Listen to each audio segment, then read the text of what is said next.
Right now, somewhere in a vault beneath the streets of Lower Manhattan, metal is moving. Not on a screen, not in an app. Actual, physical gold bars, the kind that weigh 27 pounds apiece, are being loaded onto pallets and transferred deeper into storage facilities that most Americans will never see, never hear about, and certainly never access.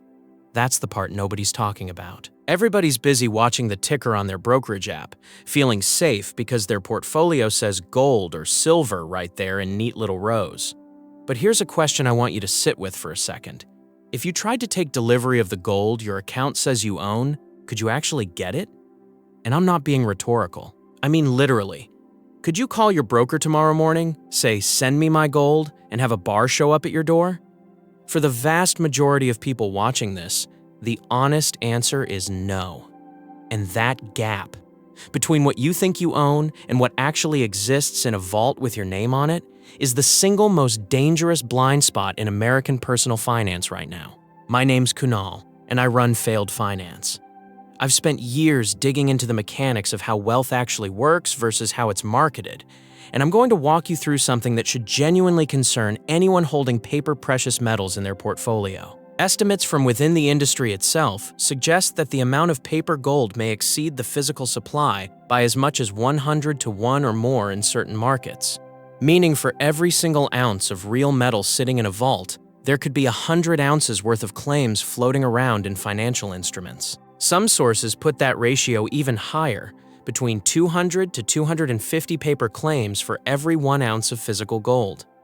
Think about that for a second. That's not a minor accounting discrepancy. That's a system built on the assumption that everybody won't show up at the same time asking for their metal. Sound familiar? It should. It's the same assumption that underpins fractional reserve banking. And we know how that story ends when confidence cracks. The London gold market recently faced significant strain, with delivery times from the Bank of England's vaults extending to 4 to 8 weeks compared to the usual few days. The disruption followed a surge in demand and a rapid outflow of gold to U.S. COMEX warehouses, exposing a major liquidity gap where only 36 million ounces were available against roughly 380 million ounces of outstanding contracts. That's not some conspiracy blog talking. That's the actual plumbing of the global gold market buckling under pressure. And here's the thing that should really bother you. While everyday retail investors were getting spooked by a temporary price dip and selling their positions, the institutions were doing the exact opposite. From 2021 to 2025, central bank gold purchases averaged 225 tons per quarter, roughly double the pace from 2016 to 2020. Net reported purchases of gold amounted to only 16 tons in the first quarter of 2026, representing a sharp drop.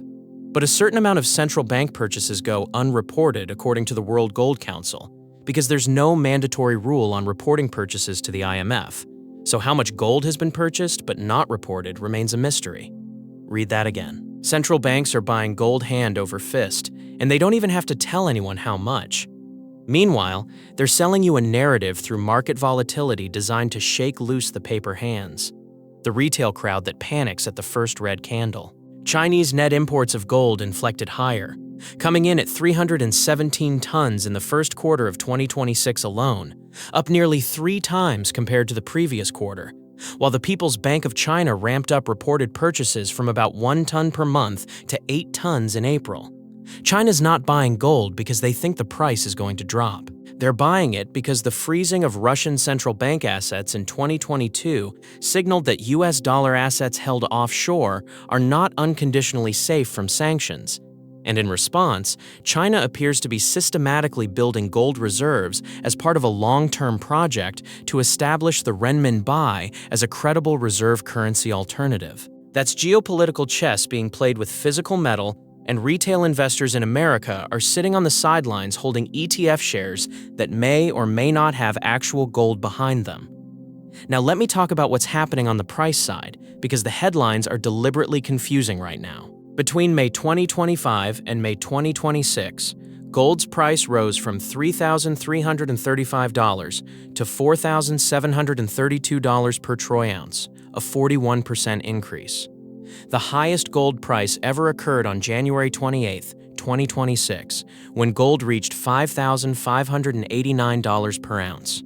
And then it pulled back. Hard. And what happened? Retail investors panicked. They saw the drop and thought the party was over. But the banks? The banks doubled down. JP Morgan Global Research forecasts prices per ounce to average $6,000 by the final quarter of 2026, rising towards $6,300 by the end of 2027. On February 2nd, JP Morgan told clients it expects gold to reach $6,300 by the fourth quarter of 2026, and the bank lifted its projection for central bank gold buying to about 800 tons in 2026, tying it to a clean, structural, continued diversification trend in favor of real assets over paper assets. You catching that language? Real assets over paper assets? That's JP Morgan, one of the largest banks on the planet, telling its wealthy clients to move out of paper and into physical. The major bank consensus places gold between $5,200 and roughly $6,000 by year-end, with gold currently trading approximately 25% below its January all-time high, meaning every major bank forecast implies significant upside from current levels. So why is the retail investor being told to be cautious? Why is the media running stories about gold cooling off when every single institutional forecast says it's going dramatically higher? I'll tell you why. Because scared retail investors sell their paper positions cheap, and that metal, or the rights to that metal, gets absorbed by the institutions at a discount. It's a transfer of wealth hiding in plain sight. Have you noticed this pattern in your own portfolio? Have you felt that pull to sell when gold dips, only to watch it recover weeks later? Drop that in the comments. I want to hear your experience, because I think a lot of people are going through the exact same thing right now, and nobody's talking about it openly. Now, here's where it gets even more interesting, and frankly, more alarming. When you look at silver. The global silver market is entering its sixth consecutive year of a supply deficit, and the market will record a 46.3 million ounce shortfall in 2026, widening from a 40.3 million ounce deficit in 2025. 6 years. 6 straight years where the world has used more silver than it produced. Every deficit removes net metal from the pool of available silver, and the running drawdown has been tallied at 762 million ounces since 2021. That is a staggering number. To put it in perspective, that cumulative shortfall is approaching an entire year of global mine output just gone, pulled from existing stockpiles to fill the gap. And the demand side isn't slowing down because it can't slow down. The industrial categories driving silver consumption are not price sensitive. Industries building solar panels, electric vehicles, and AI data centers need silver to function, and they do not cut back because the price has risen. That's the critical difference between silver and almost any other metal right now. Silver shares gold's monetary characteristics, but layers on top of them a demand structure tied to the energy transition and technology build-out that is compulsory rather than discretionary. You can't build a solar panel without silver. You can't manufacture the chips running the AI infrastructure everyone's investing in without silver. You can't wire an electric vehicle without it. The expansion of data centers, artificial intelligence-related technologies, and the automotive sector are expected to support silver consumption across a range of industrial end uses. And here's the kicker. The fundamental constraint remains the byproduct nature of silver production, which limits the ability of supply to respond directly to market signals. 70% of the world's silver comes out of the ground as a byproduct of mining for other metals. You can't just open a new silver mine when demand spikes. The supply pipeline doesn't work that way. It takes years, sometimes a decade, to bring new mining capacity online. I should mention, nothing I'm saying here constitutes financial advice. I'm sharing research and analysis. Your financial decisions should be made with your own due diligence, and ideally with a qualified advisor who understands your specific situation. But I'd be failing you if I didn't lay out what the data actually shows, because the gap between what's being marketed to regular investors and what's actually happening in the physical metals market is widening every single month. That tension spilled into early 2026. A combination of U.S. policy uncertainty and retail fervor pushed silver to an all-time high above $121 on January 29th. Product shortages became common. Premiums on physical bars jumped, but the rally was exceptionally fragile and triggered by the nomination of a hawkish Fed chairman. Long positions liquidated rapidly, causing prices to crash 38% in a single day. A 38% crash in one day. And what caused it? Not a fundamental change in supply and demand. Not a discovery of some massive new silver deposit. A policy nomination. A piece of news that triggered algorithmic selling and margin calls in the paper market, while the physical market, the actual metal, remained exactly as tight as it was the day before. That disconnect is everything. That's the trap. You know, Warren Buffett famously called gold a do-nothing asset. During Berkshire Hathaway's 2018 annual shareholder meeting, Buffett famously trashed the idea of investing in gold instead of stocks.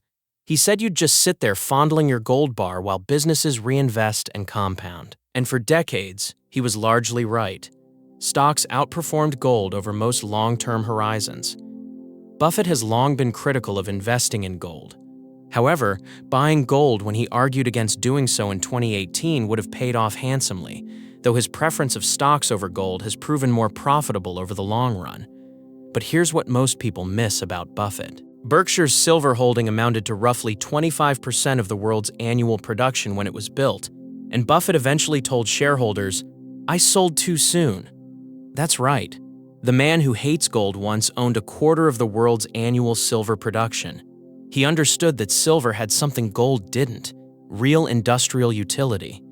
And he later admitted the sale was premature. In 2026, with silver tied to solar, AI, and electrification more tightly than ever, that trade looks prescient in ways even Buffett might not have fully anticipated. The lesson isn't that Buffett was wrong about gold or right about silver in some absolute sense. The lesson is that even the greatest investor of our lifetime recognized the difference between an asset that sits there and an asset the modern economy literally cannot function without. So, what do you actually do with all of this information? Because understanding the problem is only half the battle. The other half is positioning yourself so you're not the one left holding a paper receipt when the music stops. And look, I'm not here to fearmonger. The financial system isn't going to collapse tomorrow. Paper gold ETFs aren't going to go to zero next week. But the structural imbalances I just walked you through aren't theoretical. They're documented, they're growing, and they're being actively exploited by institutions that have access to information and infrastructure that regular investors simply don't. So let's talk strategy. The first thing, and I cannot stress this enough, is understanding the difference between price exposure and actual ownership. When markets turn volatile, the difference between paper gold and physical gold becomes critical. While ETFs, futures, and unallocated accounts offer convenient price exposure inside the financial system, physical gold provides direct ownership outside of it, and understanding counterparty risk, margin-driven volatility, and ownership structure helps investors choose the approach that aligns with long-term wealth preservation. Most people buy GLD or SLV in their Robinhood account and think they own gold or silver. Paper gold offers exposure, not possession. Investors hold shares or contracts that reference gold prices, and even products marketed as physically backed rarely give investors direct ownership of specific bars, with redemption clauses often requiring hefty minimums and additional fees, making physical delivery unrealistic for most participants. You own shares in a trust. You own a financial claim. You do not own metal. And that distinction, which feels academic when everything's calm, becomes the difference between having real wealth and having a number on a screen when things get chaotic. Paper gold doesn't offer direct possession. The asset you hold is a financial claim to metal, not the metal itself. It's system-dependent, requiring fund managers, brokers, and custodians to function. And when markets tighten, redemption may slow or freeze, and paper claims may not convert to physical gold at the spot price. So step 1, and I'm talking to anyone who has precious metals as part of their portfolio, is to audit what you actually own, not what your app tells you, what you physically, legally, verifiably own. If the answer is I own shares in an ETF, then you need to understand that you're one systemic shock away from discovering that your gold isn't really your gold. The alternative isn't complicated, but it does require a slight shift in how you think about investing. Physical bars. Sovereign coins minted by recognized governments. American Eagles, Canadian Maples, Austrian Philharmonics. Or allocated vault storage where specific, serialized bars are held in your name, insured and auditable. Not pooled accounts where your gold is mixed in with everyone else's in some unallocated ledger. Allocated. Segregated. Yours. Now, how much? This is where I see people go off the rails in both directions. Some folks hear this kind of information and want to dump their entire 401k into a pile of gold coins in their basement. That's not smart. That's panic dressed up as strategy. On the other end, some people hear gold and immediately tune out because they've been conditioned to think it's for preppers and conspiracy theorists. That's equally dangerous because it means you're ignoring a legitimate asset class that central banks, sovereign wealth funds, and the wealthiest families on Earth are actively accumulating right now. Gold can be a useful hedge, but it shouldn't make up the majority of your investment portfolio. Investing experts with Morningstar say you shouldn't put more than 15% of your investments in gold, a reasonable starting framework. And this is something multiple financial advisors and institutional analysts have echoed, is to hold somewhere between 5 and 15% of your total portfolio in physical hard assets, with the specific allocation depending on your age, risk tolerance, and overall financial picture. The 10% mark is a solid baseline for most people. That's not going to bankrupt you if gold drops 20% in a quarter, but it is going to provide meaningful protection if we see a currency crisis, a banking liquidity event, or the kind of hyperinflationary spiral that many economists are quietly warning about behind closed doors. Think of it as insurance. You don't buy fire insurance because you expect your house to burn down. You buy it because if it does, the cost of not having it is catastrophic. Physical gold and silver serve the same function in a portfolio. They're the thing that still has value when everything else is being repriced. Let me give you a real-world example that happened just months ago that illustrates exactly why this matters. In anticipation of potential tariffs, massive amounts of silver were brought to CME vaults in the US from overseas, mostly London, pushing CME inventories from 315 million ounces at the end of 2024 to a peak of 531 million ounces in early October 2025. But a majority of that silver came from London, which severely tightened London's ability to respond to demand surges elsewhere. And when Indian consumer demand surged in October, silver had to be sent back to London while US inventories were at record highs, causing lease rates to surge due to the lack of liquidity. Read that sequence again. Silver got moved to America because of tariff fears. London ran dry. India needed silver. There wasn't enough to go around. Lease rates. The cost of borrowing physical silver went through the roof. Total identifiable stocks rose in 2025, but a growing share sat locked inside exchange-traded products or in exchange vaults rather than circulating in London, and that thinning of available metal turned an otherwise ordinary year into a stress event with falling free-float inventories and a jump in physical demand, pushing London lease rates sharply higher in what was called an unprecedented liquidity squeeze. That's the reality of a market where the physical supply is genuinely constrained.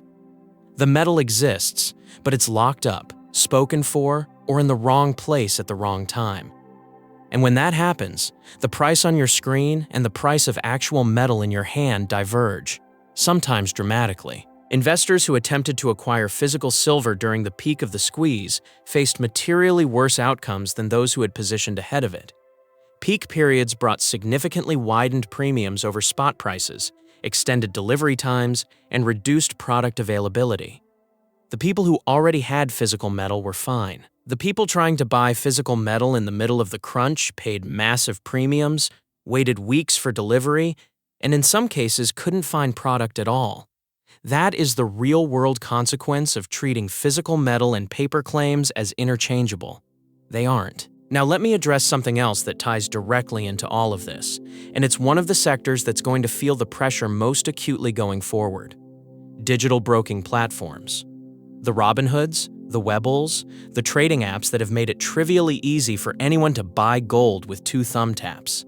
These platforms have democratized access to markets, and that's genuinely positive. But they've also created a generation of investors who believe that owning a derivative or an ETF share is the same as owning the underlying asset.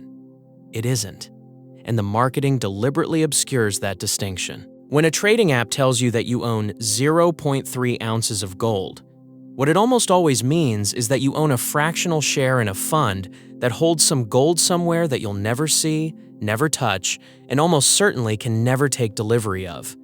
In a stable market, that distinction doesn't matter much because you can sell your position for cash whenever you want. But in a market dislocation, the kind that happens when paper claims vastly exceed physical supply, your ability to convert that position into anything real depends entirely on the continued functioning of systems you don't control. The same logic applies to the jewelry retail sector. People buy gold jewelry and think of it as an investment. And in certain cultures and traditions, it absolutely serves that function. But from a pure precious metals investment standpoint, jewelry carries massive premiums for craftsmanship, branding, and retail markup that have nothing to do with the underlying metal value. If you're buying gold for wealth preservation, a 1-ounce American Gold Eagle at 3 to 5% overspot is a fundamentally different proposition than a gold necklace at 200 to 400% over melt value. Both contain gold. Only one is an efficient store of wealth. I want to bring this full circle with something that I think captures the core tension of this entire situation. After gold prices fell by more than 10% in March 2026, the largest monthly decline since June 2013, Goldman Sachs reaffirmed its price target of $5,400 per troy ounce by the end of 2026. Goldman describes risk to the forecast as asymmetrically skewed to the upside, and in June 2026, Goldman stripped all remaining 2026 rate cuts from its forecast, yet left the $5,400 gold target intact. Let that sink in. Goldman took away all rate cut expectations, which theoretically should be negative for gold, and still didn't lower their gold price target. Because the structural forces underneath this market, sovereign debt, de-dollarization, central bank accumulation, physical supply constraints, are bigger than any single monetary policy variable. The institutional reassessment reflects a structural reality. Central bank diversification, de-dollarization, and debasement concerns are now treated as permanent drivers, not cyclical ones. That's the paradigm shift. Gold and silver aren't just inflation hedges anymore. They're becoming foundational components of a new monetary architecture that's being built in real time by the same institutions that publicly tell retail investors to stay calm and diversified. The United States formally classified silver as a critical mineral in 2025, reflecting its strategic importance to energy transition infrastructure, defense applications, and advanced manufacturing. The U.S. government itself is telling you that silver is critical to national security. And yet the average American investor has zero physical silver in their possession. Something doesn't add up. Here's my challenge to you, and I'm being completely sincere about this. Go look at your brokerage account right now. Find every position that says gold or silver, and ask yourself one question. If I needed to hold this in my hand tomorrow, could I? If the answer is no, you have homework to do. Research allocated vault programs. Look into sovereign coins from reputable dealers. Understand the difference between what you own and what you merely have exposure to. And if this resonated with you, if this changed how you're thinking about your own portfolio, do me a favor. Hit subscribe to Failed Finance, because this is exactly the kind of analysis I do here. Not hype, not fear porn, but the real mechanics of how money moves and where it's going. Drop a comment below and tell me, what percentage of your precious metals allocation is actually physical? I'm genuinely curious, because I think most people are going to be surprised by their own answer once they actually dig into it. The vault shortage isn't coming. It's already here. The only question is whether you're positioned on the right side of it, with real metal in real storage, or whether you're holding a receipt for gold that might not exist in the quantity the market promises. That's not paranoia. That's arithmetic. And in a financial system built on confidence, arithmetic has a nasty habit of catching up with everyone eventually.